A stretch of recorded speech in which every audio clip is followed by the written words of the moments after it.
बिस्मिल्लाहिर्रहमानिर्रहीम।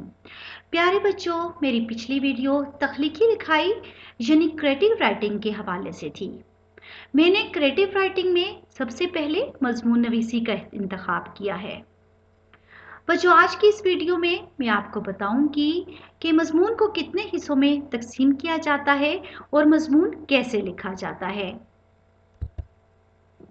सबसे पहले बच्चों, ज़रूरी है कि मजमून नवीसी के मानी जान लिए जाएं।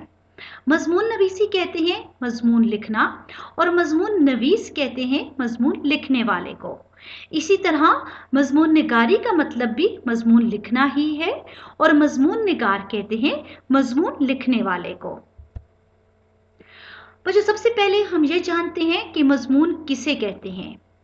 किसी भी मौजू पर अपने ख्यालात, नज़रियात और जो भी आपके पास मालूमात होती हैं उनके तहरीरी इजहार को मजमून कहा जाता है। यानी बच्चों, जब भी कोई मौजू या उन्वान आपको दिया जाता है और उस पर आप अपने ख्यालात, नज़रियात और आपके पास जितनी भी मालूमात होती हैं उन्हें आप लिखते हैं तो वो मजमून कहलाता है। बच्चों, मजमून को 3 हिस्सों में तकसीम किया जाता है। पहला हिस्सा आगाज, तारुफ या तमहीद कहलाता है। दूसरा हिस्सा नफ्से मजमून और तीसरा हिस्सा इख्तितामिया कहलाता है। जब भी हमें कोई मौजू या उन्वान दिया जाता है जिस पर हमने मजमून लिखना होता है तो उस मौजू को हम 3 हिस्सों में तकसीम करते हैं। बच्चों, सबसे पहले मजमून का जो हिस्सा लिखा जाता है उसे तारुफ या तमहीद और इंग्लिश में इंट्रोडक्शन कहते हैं। बच्चों, तारुफ या तमहीद लिखते हुए हमें इस बात का ख्याल रखना होता है कि ये मुख्तसर या दिलचस्प हो।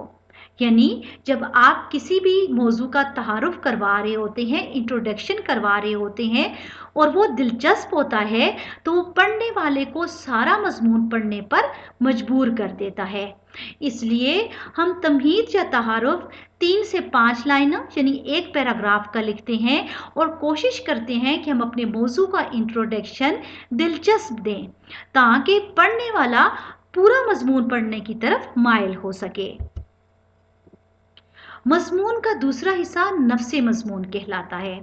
बच्चों, ये मजमून का अहम, असली और मरकजी हिस्सा होता है।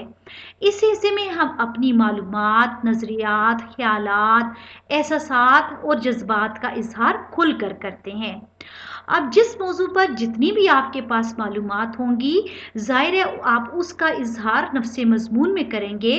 इसलिए इस हिस्से में आप हस्बे ज़रूरत पैराग्राफ इस्तेमाल करते हैं।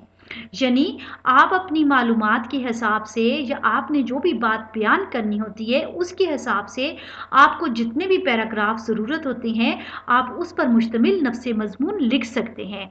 यानी ये हिस्सा मजमून का एक ऐसा हिस्सा होता है जो थोड़ा तवील होता है और इसमें हम अपनी मालूमात और नज़रियात और ख्यालात का इज़हार करते हैं। इसलिए इसे पूरी मेहनत और तवज्जो के साथ लिखना चाहिए। आखिरी हिस्सा इख्तिताम होता है। बच्चों, ये मजमून का आखिरी हिस्सा होता है, ये मजमून का निचोड़ होता है। इख्तितामिये के लिए ज़रूरी है कि मजमून का इख्तिताम मौसर और मुख्तसर हो। यानी ये हिस्सा भी एक पैराग्राफ पर मुश्तमिल होता है और इस हिस्से में भी आपको कोशिश करनी होती है कि आप अपनी बात इस तरह से लिखें कि ज़ाहिर है आप अपने मजमून का इख्तिताम कर रहे हैं तो पढ़ने वाला किसी न किसी नतीजे पर ज़रूर पहुँचे।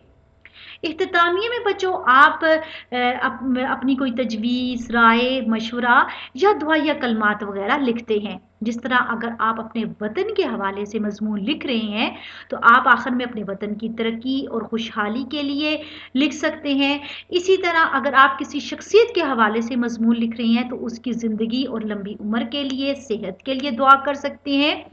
अगर आप आलूदगी पर मजमून लिख रहे हैं तो आप इख्तितामिये में वो तजवीज़ पेश कर सकते हैं जिसके ज़रिए माहौलियाती आलूदगी पर काबू पाया जा सकता है। तो ये हिस्सा जो होता है ये भी मुख्तसर होता है और ये हिस्सा कारी को किसी न किसी नतीजे पर पहुंचने पर मजबूर करता है। इसलिए हमने अपने मजमून का शुरू और आखिर इंतहाई मौसर करना है ताकि वो पढ़ने वाले को मुतासिर कर सके।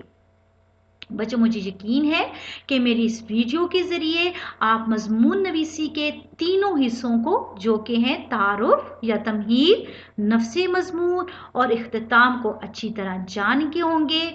انشاءاللہ میں اپنی اگلی ویڈیو میں آپ کو یہ بتاؤں گی کہ ہمیں مضمون لکھتے وقت کن کن باتوں کا خیال رکھنا چاہیے۔